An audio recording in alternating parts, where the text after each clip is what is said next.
Just so you know, in the Connecticut 5G lawsuit, we added New Jersey and New York, okay? So we're going after Chuck Schumer for some pretty heinous stuff.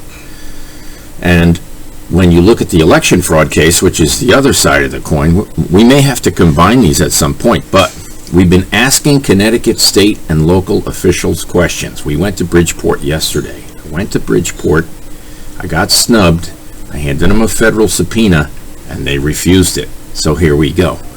Bridgeport is making, I would say, very big mistakes. Very big mistakes. And the Republican registrar is a lovely lady. She just has no idea what I'm talking about, which is a problem for them. Because when I ask a specific question, you should get an answer. Now I want you to play this right here. He talks about New Jersey. The status cannot be predicted by the voter ID numbers. It can only be predicted within that group. And there are no active records in that region. So it implies that those records were created purged to begin with, that those numbers were reserved for purged records. Now you might wonder, what's the point of that? Well, here's the thing. When I compare it to cloned records, the cloned records fit exactly on top of those purged records, okay? And the clone records in Connecticut they form a shape. are I call different. it the shingle algorithm because to me it looks like the profile of a shingle.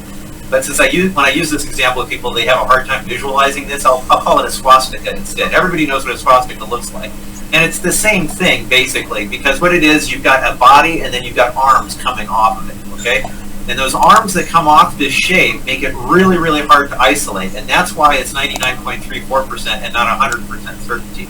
Because it's hard to work to extract the numbers that kind of fall underneath those arms or in awkward places. Because when you are working with a state space like this, you have rectangular selections, so you have to make them very small. But nevertheless, their primary algorithm does something really interesting. It actually reconfigures the ID number. This is New Jersey. I'm going to hold up my hands here on my screen. Okay, so these are two parts of the number, and then there's a third part. Okay. So for their equivalent of the state ID number, it's a letter, okay, and it's A through P, which by the way is 16, and that letter has a hexadecimal connection, and 16 is a base 16 numbering system, so that's kind of important on its own right. But then they've got a 10-digit number after that, and then they break that into two 5-digit sections and reverse their positions. Okay, so this guy can prove just about anything he wants. Icicle algorithm is what I call it. Okay. And they have another algorithm called the arcade. And the reason I name them this way is because when you scroll both of them, the arcade pattern looks like a game of Space Invaders, and the icicle pattern looks like Dripping Icicle.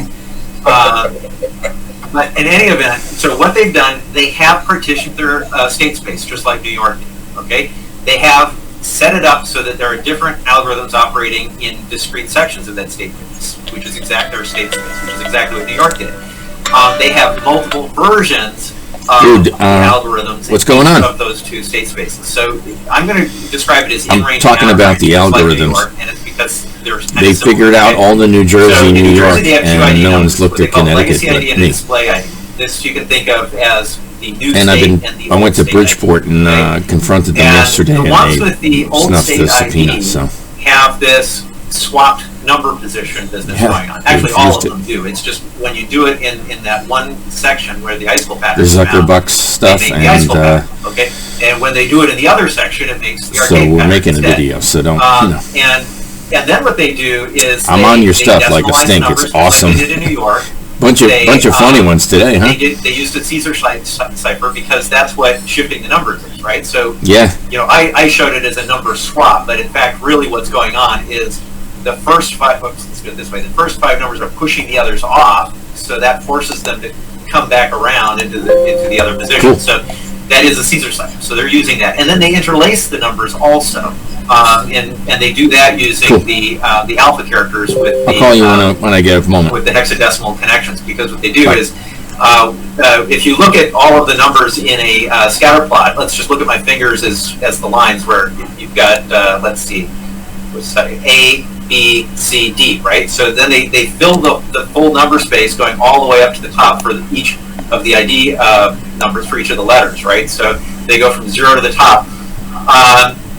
And in that way, they're able to interlace all the numbers. So then they have like the A1, and then it's B something else, and then C something else, etc. And they set them up so they're all 23 apart. So they've got this even spacing. Now, the spacing in New Jersey isn't a rep unit; it's the number 23, which all by itself is interesting because that distinguishes those numbers. It's not like all of